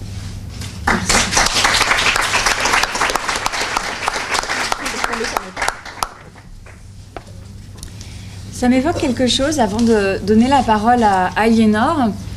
C'est que finalement, l'homme est la mesure de toute chose. Et donc, plus vous avez de potentiel intérieur, plus vous avez cet espace intérieur, plus vous avez de l'espace à prendre à l'extérieur. Puisque vous êtes la mesure de toute chose. Donc, plus vous avez de la sensibilité, plus il y a de potentialité en vous, plus vous avez un espace-temps à habiter dans le monde, dans la société. Et c'est vrai qu'il y a très souvent ce sentiment d'imposture. Mais qui suis-je pour prendre la parole ? Qui suis-je pour agir ? C'est assez caractéristique des hauts potentiels, ça. Hein ? Oui, bien sûr. Et alors, je rajouterais en plus une chose, d'autant plus quand on est une femme. C'est vraiment quelque chose que j'ai observé dans mon enquête et en rencontrant beaucoup de femmes. Et c'est aussi pour ça que j'ai envie de donner beaucoup de place aux femmes dans mon livre. C'est qu'il y a en plus des conditionnements genrés. Et ça rajoute une difficulté, mais comme tu le disais, je pense que c'est aussi une prise de conscience et un travail, je disais quotidien, et je le pense vraiment, c'est-à-dire c'est chaque jour des intentions, chaque jour... on parlait de cette pleine conscience, moi j'y crois vraiment, et pas seulement comme un truc de développement personnel, c'est vraiment comment on est présent à soi. Et en fait, d'écouter que, ah oui, non mais là, en fait, je suis en train de me la fermer, alors qu'en fait, je suis pas d'accord. Que là, pour moi, c'est pas juste, que les décisions qui sont prises, elles sont pas en accord avec les valeurs de l'entreprise. Et juste, ça, c'est quelque chose que j'ai retrouvé à plusieurs reprises dans mes missions où il y avait beaucoup d'engagement, et notamment autour de ces questions du climat. C'est que, en fait, je trouvais qu'entre ce qu'on disait et ce qu'on faisait, il y avait une grande marge. Il y avait une très grande marge. Et cette marge, comme tu disais, peut-être que si elle avait été posée d'emblée, si on n'avait pas dit on a beaucoup d'éthique, on fait des trucs mieux que les autres, on est un peu ce qui se retrouve aussi dans le secteur de la RSE ou sur les questions du développement durable, c'est-à-dire donner des leçons aux autres et finalement pas être capable à l'intérieur de l'équipe de se parler correctement, d'être bienveillant, d'avoir cette notion de communication non violente, en tout cas sans en reprendre les concepts, au moins de s'appliquer un minimum de cette éthique. Donc je pense que cette question de la place, et de la place, comme tu dis, je pense que c'est presque physique en fait. Moi je le sens en fait, quand je me rabougris, en fait, je veux me faire petite. C'est vraiment aussi d'être capable d'exprimer au sein de l'équipe quand il y a des choses qui ne vont pas, avant que ça devienne douloureux. Parce que ça, c'est aussi une question, je pense, qui est importante. Avant que ça devienne douloureux. Parce que, je sais pas, peut-être tu nous partageras ça aussi, mais en fait, il y a un certain nombre de situations dans lesquelles on peut se retrouver parce qu'on n'ose pas dire, parce qu'on n'ose pas, on sait qu'on va taper là où ça fait mal et qu'en fait, ça va réagir en face, qu'on prend sur nous, et qu'il y a un moment où c'est en fait tellement douloureux pour nous que ça pète, quoi. Ça sort dans tous les sens. En tout cas, moi, ça m'est arrivé régulièrement. Et qu'en fait, du coup, quand ça arrive, c'est encore plus douloureux parce qu'on se dit, j'ai pas été foutu d'exprimer avant, en fait, ce que je ressentais, de mettre des mots dessus. Deux, en fait, je me prends le retour de bambou de mon collègue ou de mon patron qui me dit, non, mais qui me remet à ma place en me disant, mais c'est pas le moment, c'est pas l'endroit. Et puis, surtout quand je remets en question sa légitimité, ça lui plaît pas beaucoup. Mais en tout cas, c'est hyper important, je pense, aussi pour habiter cette place, d'être capable de la prendre et à sa juste, de trouver sa juste place aussi dans l'équipe. Ça me paraît. Merci. Oui, ce qui me vient à l'esprit. Pour donner à Aliénor, mais vas-y, on court. Il y a une métaphore qui me vient à l'esprit, c'est qu'en tant que haut potentiel, s'autoriser à briller comme un soleil, s'autoriser à libérer son inconscient nietzschéen, c'est ce que je dis souvent, c'est-à-dire la volonté de puissance, l'envie de réussir. Pour moi, c'est extrêmement important en tant que haut potentiel, comme tout un chacun, de se déculpabiliser sur s'autoriser à réussir tout simplement au niveau professionnel et à prendre sa place au même titre que les autres. Et briller comme un soleil, une des croyances à changer, c'est que ça signifie pas faire de l'ombre aux autres. Si certains décident de se mettre à l'ombre, c'est leur responsabilité aussi. C'est simplement s'autoriser pleinement à exister, et ça permet, quand on brille comme un soleil, de rencontrer d'autres soleils et de construire de belles choses ensemble, de faire les justes rencontres. Ça, pour moi, au niveau de la carrière, on parlait de carrière tout à l'heure, c'est une des croyances principales à débloquer, c'est qu'il faudrait pas trop se mettre en valeur, il faudrait rester humble, il faudrait soi-même construire sa petite case et ne surtout pas en sortir. Et l'impact de ça au niveau éthique, c'est qu'on laisse passer devant soi des gens qui ont beaucoup moins d'éthique, justement. Donc il y a une contradiction fondamentale dans cette posture d'humilité. Donc ce qu'il convient chez le haut potentiel, il me semble, c'est d'associer cette humilité qui est extrêmement importante, je dirais, à la lucidité du monde dans lequel on vit. Et les deux, ça se fusionne et ça donne l'alignement. C'est ce que j'avais envie d'ajouter par rapport à ça. Merci. Alinor, qu'est-ce que tu souhaiterais partager? Est-ce qu'il t'est arrivé de te sentir pas à ta place en entreprise, d'avoir un sentiment d'injustice? Comment tu gères ça? Comment tu as géré ça? Bien, mal? Comment ça s'est passé? En fait, ce qu'on n'a pas forcément trop abordé, mais qui me paraît un peu la brique angulaire de Bien tout fort. ça, c'est l'émotion. L'émotion. C'est qu'on est quand même piloté par son cognitif, mais Bien beaucoup fort. par son émotionnel. On est piloté par son cognitif et son émotionnel. Je vais faire ton écho si tu veux. Et que ma foi... Et que ma foi, Ok. Non, ça va, je parle pas assez fort, je rock, non? je parle pas assez fort? Il me semble que la problématique quand même de tout ça, notamment dans les grands groupes, mais pas que, c'est d'avoir dissocié le personnel du professionnel et d'avoir dissocié la vie professionnelle de la vie émotionnelle. Ce qui est invraisemblable puisqu'on est un être professionnel mais un être personnel aussi et qu'on est fait d'émotions. Et finalement, il me semble que les hauts potentiels ou les hauts potentiels, pas forcément intellectuels mais émotionnels aussi, sont très pilotés par tout ça et ont du mal à le taire. Bien fort. Oh, je gueule là déjà. Plus fort. On du mal à le taire. Ont du mal à ne pas le faire apparaître. Et dans des organisations extrêmement hiérarchisées et pyramidales, finalement, c'est très compliqué. Et dans toutes les grosses organisations aussi, est-ce que l'entreprise a laissé à la porte, à sa porte, l'émotion. On n'est pas censé avoir des émotions en entreprise, on n'est pas censé les exprimer. On n'est pas censé les exprimer visuellement, donc sonore, de façon écrite, de façon verbale. Donc on n'est pas censé évoquer nos émotions. Et le niveau de genre est très important aussi là-dessus. C'est qu'un homme en entreprise qui exprime ses émotions, ça va être hyper mal vu. Une femme en entreprise qui exprime ses émotions, ça va être très mal vu, mais aussi très mal vu parce que c'est une femme. Donc c'est encore, alors, elle, qu'est-ce qu'elle raconte encore? Elle se plaint, ou elle pleurniche, ou elle râle. Donc il y a aussi énormément de biais de jugement là-dessus. Hein? Alors le sujet, c'est vrai qu'avec ces hauts potentiels est souvent associé à une hypersensibilité. Hein. C'est pour ça qu'on évoque la thématique de l'émotion. C'est qu'un haut potentiel, il a plein de capteurs. Donc il capte plein d'informations cognitivement, mais également émotionnellement. Et aussi physiquement. Hein, donc tous les capteurs sont ouverts, en tout cas pas tous ouverts en même temps pareil, mais il y a très souvent une hypersensibilité. Donc les profils à haut potentiel vont capter des informations, vont ressentir des choses que d'autres ne ressentiront pas. Et vont avoir le malheur de l'exprimer là où on ne leur demande pas d'exprimer, globalement, et c'est souvent très mal vu et très mal perçu. Ah mais je crie déjà. Donc ce qui touche les hauts potentiels, mais pas que finalement, tout le monde, c'est de se borner à taire ses émotions, à partager ses émotions. Ce qui est souvent très mal vu parce que le niveau hiérarchique ne vous demande pas d'exprimer vos émotions, il vous demande d'exprimer de l'efficacité et de la productivité et pas de l'émotionnel.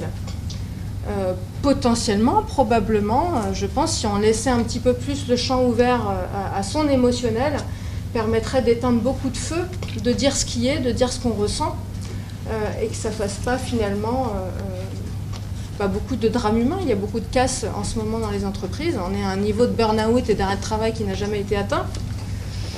Et potentiellement, peut-être, si on écoutait un petit peu plus nos émotions dans le monde professionnel, comme on l'écoute dans le monde personnel, il y aurait peut-être un petit peu plus d'efficience et d'efficacité dans le travail. Il y a un élément très important à comprendre sur les émotions, c'est que l'émotion est ce qui nous met en mouvement. C'est lié à un capteur qui reçoit l'information. Le mental, au contraire, va saisir quelque chose d'extérieur. Donc le mental va émettre. L'émotion, on reçoit. Dans le mental, on émet. La réception et l'émission ne sont pas antinomiques. Ils forment même quelque chose de circulaire, qui se complète. Si on veut être un être complet, on reçoit des informations, on capte, on vibre et on émet des informations sur deux canaux qui sont complètement complémentaires. Or, comme l'émotion est quelque chose qui échappe un peu à la raison, très souvent, on ne sait pas pourquoi on ressent ça. Pas toujours de prime abord. Et au contrôle. Et au contrôle. On a scindé les deux. Vous avez aujourd'hui toute une littérature sur la réconciliation raison-émotion. J'en parlerai pas plus avant ici, mais pour ceux qui sont intéressés, il y a un livre qui s'appelle Le raisonnement d'Olivier Houdet, H-O-U-D-E, qui a repris les travaux du prix Nobel Daniel Kahneman, système 1, système 2. Le système 1, c'est le système émotionnel. Le système 2, c'est le système rationnel. Et Olivier Houdet explique que les deux systèmes ne s'opposent pas. En revanche, leur réconciliation se travaille. Donc c'est un chemin que d'arriver à réconcilier ces logiques. Il faut créer des circuits que nous n'avons pas au départ. D'où la méditation. La méditation fait partie des pratiques qui permettent de réconcilier le cerveau cortical et le cerveau limbique, mais de manière très concrète, extrêmement concrète. Flora, tu voulais ajouter quelque chose? Tout à fait, deux choses. Parce que du coup, comme tu as parlé, je vais des questions. plus fort, pardon. La première, c'est, on parle des émotions, mais on a parlé de la méditation, mais le plus important là-dedans, c'est aussi le corps, en fait. Et c'est pour ça aussi que la méditation, je pense, fait autant de bien, y compris à ces profils atypiques et à ces profils zébrés. C'est que bien souvent, c'est pas le cas pour tous, mais bien souvent, ils partent dans leur tête. Enfin, je sais pas si ça va dire quelque chose de manière très concrète, mais c'est d'un coup, ça monte, quoi. Et quand ça monte, il n'y a plus de lien avec l'enveloppe corporelle, quoi, qu'on habite. Donc ça, c'est cette première chose par rapport aux émotions, c'est que les émotions, donc c'est des choses qu'on reçoit, mais c'est aussi des choses qui se traduisent dans notre corps et qu'on n'écoute pas. Quand on les écoute pas, c'est aussi qu'on n'a pas écouté ce qui s'est matérialisé à l'intérieur de notre corps, de ce qu'on a justement reçu comme information. Première chose. Et deuxième chose par rapport à l'entreprise et aux émotions, c'est que ce qui n'est pas forcément facile à faire comprendre aux équipes, y compris quand c'est pas dans des grands groupes et y compris dans des équipes de zèbres, c'est qu'en fait, pour être productif, pour être efficace, pour remplir nos objectifs, on a besoin de ce partage, on a besoin de cet échange et on a besoin de pouvoir dire aussi comment on se sent, là où ça dissonne, là où c'est pas clair. Et que justement, ça m'est déjà arrivé, ça est arrivé à beaucoup de gens aussi que j'ai rencontrés dans ce contexte zébré, c'est que on peut devenir très très mauvais en fait si d'un coup c'est plus clair, s'il y a plus de communication, si en fait ce qu'on a à faire, nos objectifs, si d'un coup il y a un flou artistique et qu'on n'a plus personne à qui parler, on peut devenir très mauvais. Enfin moi je me suis découverte une capacité à être très mauvaise quand justement ce cadre déraille en fait. Donc cette manière de pouvoir réintroduire dans l'équipe l'expression des émotions. Alors dans certaines équipes, ça va être la météo, ou alors ça peut vite déborder et prendre beaucoup de place. Mais en tout cas, c'est important de laisser un temps à chacun pour exprimer comment il se sent. Et puis au-delà d'exprimer ses émotions aussi, c'est d'accepter que les choses soient dites pas forcément toujours d'une manière plate, linéaire et lissée et non authentique. Ouais. Ça m'est arrivé quand on me demandait de m'occuper d'un projet sur un club, les féminins numériques, etc. Quand j'ai dit ouais, mais ce que vous voulez créer, c'est très intéressant. Sauf que vous allez, comme d'habitude, reprendre celles qui sont topées, fermer votre club, et quand la porte est fermée, demander aux autres d'aller taper à la porte. Celles qui ne sont pas identifiées, ça ne marche pas comme ça. Donc c'est sûr qu'on s'exprime de façon un peu peut-être véhémente, un peu forte, mais c'est ça qui des fois fait peur en fait, inquiète. C'est qu'on a parfois une manière de s'exprimer qui est pas assez lisse, pas assez consensuelle, pas assez politiquement correcte, et ça effraie. Mais c'est pas pour ça que le fond du propos est mauvais. C'est juste une façon de s'exprimer, donc on n'arrive pas, enfin moi je sais pas forcément beaucoup lisser très longtemps. Mais aussi parce que tu mets le doigt... Non, mais j'ai vachement travaillé déjà. Mais tu sais pas lisser et probablement tu mets le doigt aussi sur ce que les autres n'ont pas envie que tu vois. Évidemment, enfin, non, ils n'ont pas envie pas qu'on voit, mais... Oui, enfin... Ils voient bien quand ça pêche, peut-être. Des fois, ils voient pas. Mais t'as pas envie, ils n'ont pas envie qu'on leur dise. Mais c'est ça le problème, c'est l'émotion et c'est la façon de dire les choses qui n'est pas assez politiquement correcte ou pas assez positive.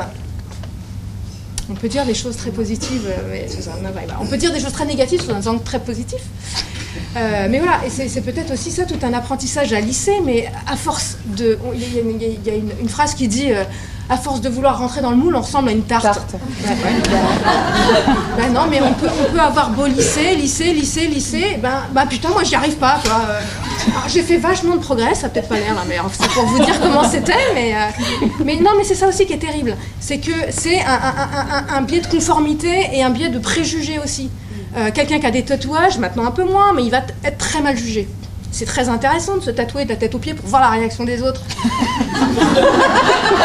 c'est un vrai test. Ça fait un peu mal, mais c'est un vrai test. C'est aussi ça, pouvoir dire des choses qui sont plutôt intéressantes et plutôt très justes, mais où on n'a pas le ton, parce qu'on n'est pas dans un cadre, si on est dans une banque, on n'a pas le temps qu'il faut, on ne va pas être écouté. Si on n'est pas membre de COMEX, on ne va pas être écouté, même si on dit des choses pertinentes. C'est ça qui est terrible, et parce qu'on le dit avec un ton qui est émotionnellement porté. C'est ça le problème aussi. C'est pas dire je suis mal, j'ai mal au pied, j'ai mal à la jambe, c'est pas ça. En fait, c'est aussi une solution. C'est pas qu'un problème. C'est-à-dire que si l'émotion, tu la canalises, tu l'utilises comme levier. C'est un problème quand ton émotion, tu la subis, on peut la subir, mais rien que le fait de l'exprimer, il y a réellement, je pense, dans certaines boîtes, des endroits, et même pas que, mais où l'expression de l'émotion est vécue, je pense, dans notre société aussi globalement occidentale, comme quelque chose d'agressif. Comme le tabou, comme la nudité, comme la sexualité, c'est vécu comme agressif. Faire part de ses émotions, on dirait que c'est du dégueulis, de choix à la crème, etc. Alors que pas forcément. Et d'avoir une tonalité d'expression qui n'est pas complètement lissée, complètement corporate, ça passe très mal. C'est pas le fond, c'est la forme, et c'est très dommage aussi, parce que la forme est aussi porteuse d'émotions. Dans tous les TEDx que vous regardez, mais c'est ça la base du TEDx, c'est l'émotion, c'est l'authenticité. Et donc en entreprise, on tue aussi la façon d'être émotif et d'être authentique et de pouvoir faire passer des choses vraies avec authenticité. Et une chose passera toujours mieux quand elle est dite avec authenticité parce qu'elle est vécue, parce qu'elle a du sens et parce qu'elle est vraie finalement. Donc on se retrouve après avec des entreprises où tout le monde est aseptisé, on est tous comme ça, c'est terrible quoi, non mais c'est vrai. Mais ce que je pense aussi... un mot plus haut que l'autre, voilà. Et puis ça veut pas dire que les gens n'en pensent pas moins.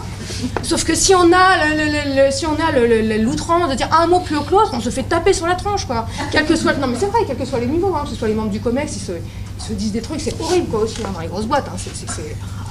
Sauf que c'est pas, il est de bon ton, ou alors c'est la règle sociale, sociétale, d'entreprise de ne pas dire certaines choses, même si tout le monde le pense. C'est vraiment le truc, dire tout haut ce que tout le monde pense tout bas.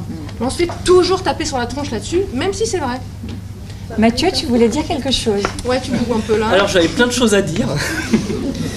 Je voulais répondre à ta question pour commencer. C'est comment, en tant que zèbre, manager un zèbre. Et je trouve cette question absolument passionnante. On peut le faire chier déjà. Parce qu'on peut avoir deux zèbres. C'est vrai, quoi. On peut avoir deux zèbres qui s'entendent très bien, avant de démarrer une relation professionnelle, super bienveillant, passionné, c'est le coup de foudre professionnel.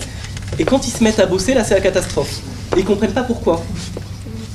Et c'est tout simplement parce que la relation n'est pas cadrée au départ. Et il y a une troisième personne. Alors on parle souvent, naturellement, du zèbre d'un côté, de l'entreprise de l'autre, comme s'ils étaient opposés, que la grande méchante c'était toujours l'entreprise. Alors qu'en fait, la faute à qui ? C'est la faute à cette troisième personne qu'on ignore, qui est la communication entre les deux, et que l'on peut considérer comme un individu en tant que tel. C'est qu'au fond, l'entreprise, elle a ses besoins. On peut la comprendre aussi, on peut se mettre à la place du dirigeant qui ne parle pas forcément d'émotion, parce que c'est pour de très bonnes raisons. Le salarié, on peut le comprendre aussi, il a de très bonnes raisons à se sentir harcelé. Chacun, en se mettant à sa place, a ses très bonnes raisons de trouver l'autre. Chacun se sent atypique par rapport à quelqu'un d'autre. Pour moi, la normalité, ça n'existe pas. Le méchant, en fait, dans tout ça, c'est qui ? C'est la communication qui n'est pas régulée. Et finalement, en coaching systémique, ce qu'on dit, c'est que c'est la faute de personne. Il y a du jugement à avoir vis-à-vis ni de l'entreprise, ni des patrons, ni des syndicats ou de quoi que ce soit.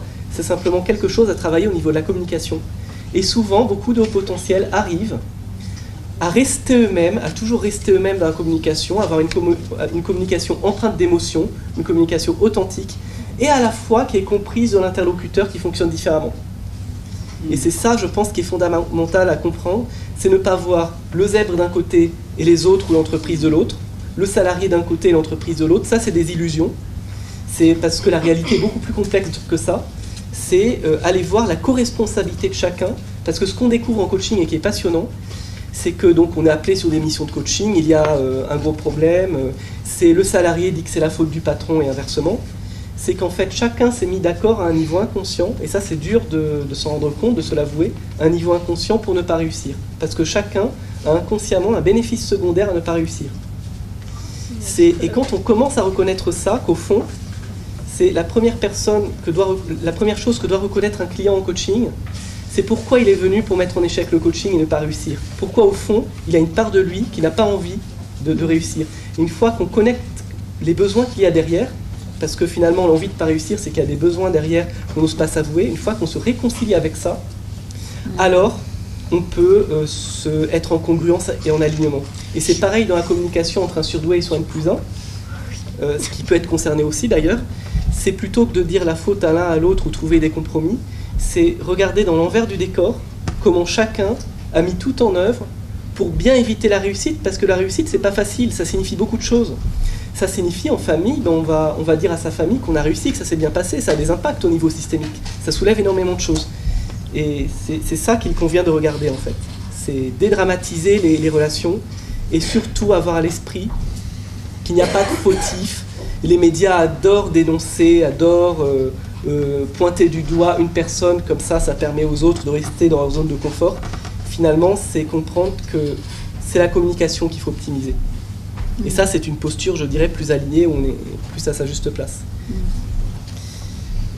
Ce que je voulais dire aussi, c'est que le corollaire de ça, c'est que pour certains hauts potentiels, dans un grand groupe qui se sentent mal, c'est juste de partir, parce que c'est juste par rapport à leur contexte, à leur vie. Pour d'autres, ça peut être juste de se dire, même si ça a l'air d'être la fin, même si ça a l'air d'être sans espoir, situation de harcèlement, etc., Noir, c'est noir. ça peut valoir le coup de regarder cette communication, s'il n'y a pas quelque chose, des choses toutes simples qu'on peut optimiser au niveau de la communication pour peut-être transformer l'essai. Parce que ça peut être une belle occasion de fuite aussi. Ça marche pas, et j'ai tout essayé, hein, je te promets. Et bien sûr, je dis bien, ça dépend de tout un chacun. Pour certaines personnes, ça va être totalement juste de partir. Et effectivement, il peut y avoir des situations de harcèlement qui sont inadmissibles, et ça c'est clair. Mais dans d'autres cas, ça peut être juste de se dire en quoi ce que je vis est symbolique d'un chemin intérieur que je suis en train de vivre. Ça n'a pas marché. Et ça peut être l'occasion de faire face à ses ombres, de faire face à soi-même. Parce que moi, je pose l'hypothèse que le N+1 qu'on déteste, c'est le reflet d'une partie de soi qu'on n'a pas encore intégrée en soi, qu'on n'a pas encore écoutée. Et ça, c'est Jung. Je m'appuie sur Jung en disant ça. C'est pas valable tout le temps, on est complètement d'accord. Et ça peut être l'occasion, c'est de se reconnecter à soi-même et de transformer l'essai. Et de devenir adulte, en fait. Pour moi, la posture de... Souvent, certains hauts potentiels sont restés à l'état d'enfant, où c'est la faute du système qui est très méchant, d'entreprise qui est très méchante. et aller comprendre, se mettre à la place de l'entreprise et, comment dire, adapter sa communication, je dirais, se mettre à la place de l'autre aussi, remettre en question certaines croyances. Non, mais c'est très bizarre. C'est le chemin magnifique de devenir adulte. Merci. Merci Mathieu. Alors du coup, on va finir avec ces questions compilées. Ce que je vous propose, c'est que je vais vous donner une question et vous répondez. Si ça va bien se passer. Non, mais il y a Vous tout ça. répondez. Non mais en fait, on n'a pas le temps. Donc, je vais poser une question qui sera. Après, en bas de la rue à droite, il y a un petit rad sympa. On peut continuer autour Tout à d'un fait. verre de vin blanc, d'une bière, d'un verre de vin rouge. Donc, je vais poser des questions comme ça, simples, Ok. et vous faites une réponse simple.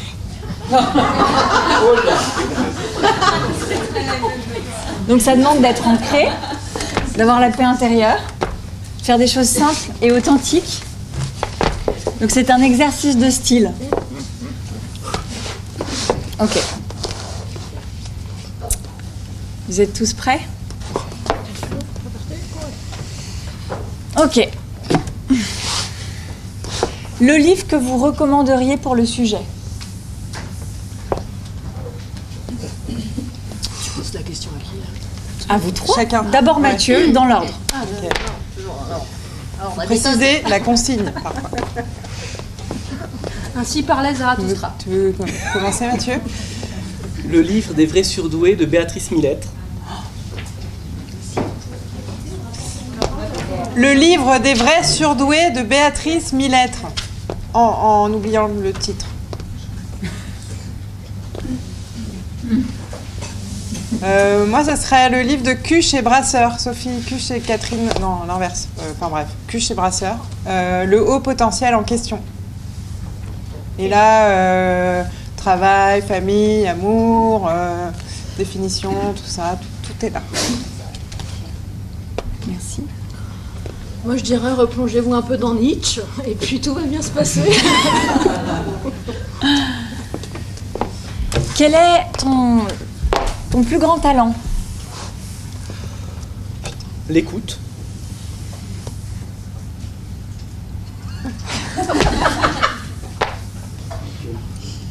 Faire des liens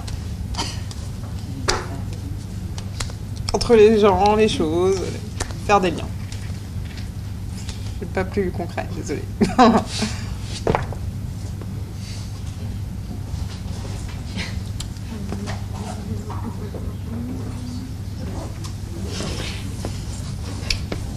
C'est une vraie compliquée Ouais, question. ouais, il fallait plus de temps. Hein.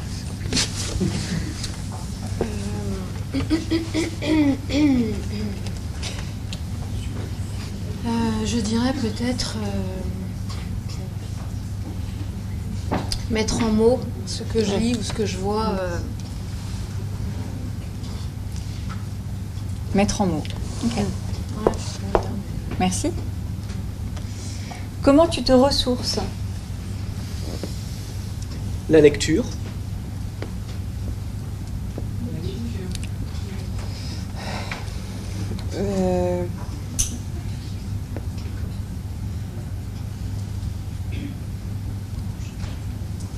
En trouvant des moments de rien. C'est pas souvent. En trouvant des moments de rien. Et c'est pas souvent. Et c'est pas souvent. Aliénor, comment tu te ressources? Moi je vais faire du sport et je vais à la salle de musculation. Je vais soulève de la fonte. Quel est ton petit secret pour bien vivre tes rayures? Pardon, elle a dit une grosse connerie.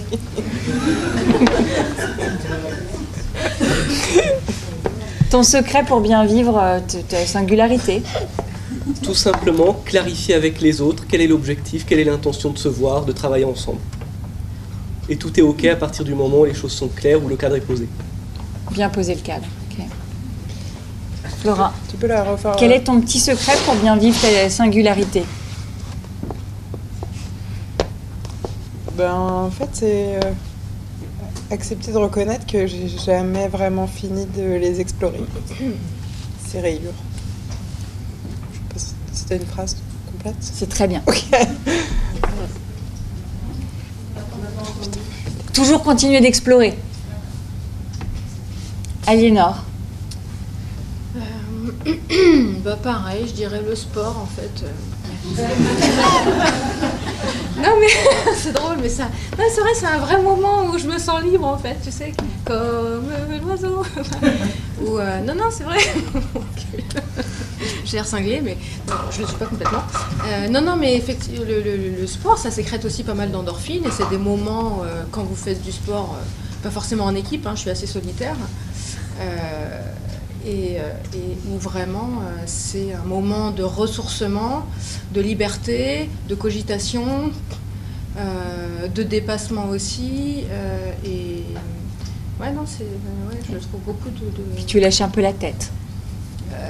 D'une certaine manière aussi, mais pas que, mais d'une autre manière en fait. Donc ça cogite, mais les jambes font aussi leur taf. Et voilà.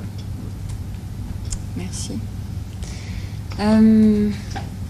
En quoi le rôle, c'est la dernière question en effet, en quoi les hauts potentiels ont un rôle déterminant dans la transformation sociétale actuelle? Une question piège, quoi. À ne surtout pas vouloir sauver la société, sauver l'entreprise, à être tout simplement eux-mêmes, et par effet ruissellement, en étant dans leur zone de génie à leur juste place. C'est ça qu'apportera la société. Bravo. Quand vous dites sauveur, c'est pas, en fait, c'est d'être aidant, pas toujours dans le sauveur au mauvais sens du terme. La définition de sauveur, je dirais, dans ce cadre-là, effectivement, ça mérite d'être clarifié. C'est que bien sûr, il y a des personnes qu'il faut sauver d'après la loi, d'après l'éthique. C'est éviter de sauver quelqu'un qui ne l'a pas demandé ou quelqu'un qui n'est pas prêt à être sauvé. Triangle dramatique, effectivement. Quelle est la première contribution des hauts potentiels à la transformation sociétale?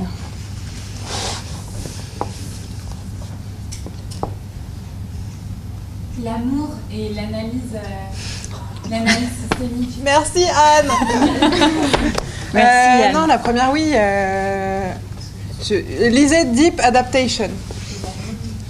Le nom du premier avec ses conditions aussi. Tu as appris un ami. Non, mais j'ai répondu à côté. J'ai répondu lisez Deep Adaptation. Alors, du coup, tu veux pas nous dire en une phrase quand même ta réponse? Deep, non, je sais plus. Si. En fait, j'ai pensé à toutes vos questions et voilà. Si, la première contribution, bah, en fait, c'est d'abord... on rigole, mais en fait, quelque part, elle a raison, en fait. C'est l'amour, je crois. Je crois vraiment qu'en fait, c'est d'abord de s'aimer soi-même pour être capable de donner au monde ce dont il a besoin. Et Deep Adaptation, c'était quelque part une vraie réponse. J'ai vraiment envie de partager ce texte qui nous dit juste que de manière urgente, il faut prendre conscience que là, la question du climat, elle dépasse en fait tout ce qu'on imagine de pire. Voilà, c'était ma contribution du soir. Aliénor. Alors je dirais que je vais ressortir ma vieille bonne phrase, je doute donc je suis. Et quelque part c'est le pouvoir de s'indigner et de réfuter les modèles établis et de remettre en question. Ce qui n'empêche pas l'altruisme, l'altérité, ce qui n'empêche pas l'humanisme, ce qui n'empêche pas l'efficacité, l'efficience, la systémique. Mais je doute donc je suis. Et je doute autant de moi que des autres et de ce qui est ou ce qu'on me dit qui est. Est-ce que c'est vraiment voilà, je trouve que c'est important d'avoir toujours dans le monde, mais qu'au potentiel ou pas au potentiel, tout le monde, hein, des petits trublions comme ça qui se permettent de dire je m'indigne, j'accuse, je questionne, je remets en question. Je ne suis pas d'accord. Je doute. Qu'est-ce qu'il en est? Voilà, peut-être ça. Ouais. Je doute donc je suis. Merci. Est-ce que vous êtes d'accord si on fait une très courte synthèse en disant que le haut potentiel, d'abord, doit arriver à se connaître, trouver cette paix intérieure pour être, ensuite cultiver son amour, son souci de l'autre, sans oublier de remettre en cause le système dans ses dysfonctionnements pour pouvoir faire évoluer les choses. Est-ce que tout le monde est d'accord? On peut s'applaudir.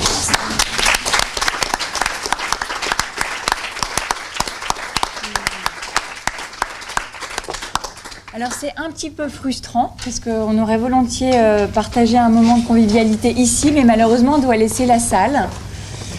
Tu dis qu'il y a une bonne adresse à côté? Pas bonne, je sais pas, mais j'ai fait un break avant de Quelqu'un venir. connaît une bonne adresse à côté pour ceux qui veulent prolonger ou pas?